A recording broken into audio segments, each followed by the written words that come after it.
vargo, kai paskaitai, kad net šliubinius žiedus skolindavosi iš zakristijono, tai pagalvoji, kad dar mes iš tikrųjų karališkai laikomės ir karališkai gyvename.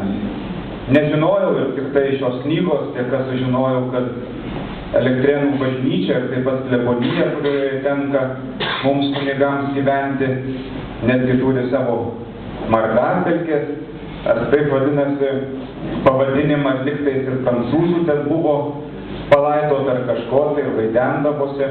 Bet jau dabar mes atmeldėm tą vietą, būkite ramus. Mūsų parapijos klebono monsinjoro Jono vardu noriu perduoti sveikinimą ir nuoširdžią padėką už puoselėjimą, už tą didžiulę meilę mūsų kraštui.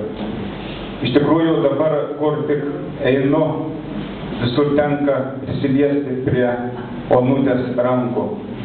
Atsiverti poezijos knygą, tą almanachą šito krašto, jos eilėraščiai.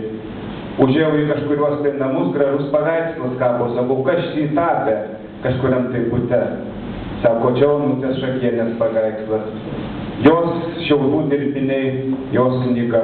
Iš tikrųjų gražu ir gera, kad mūsų krašte yra tokių žmonių, kurie myli savo gimtą mylimą kraštą.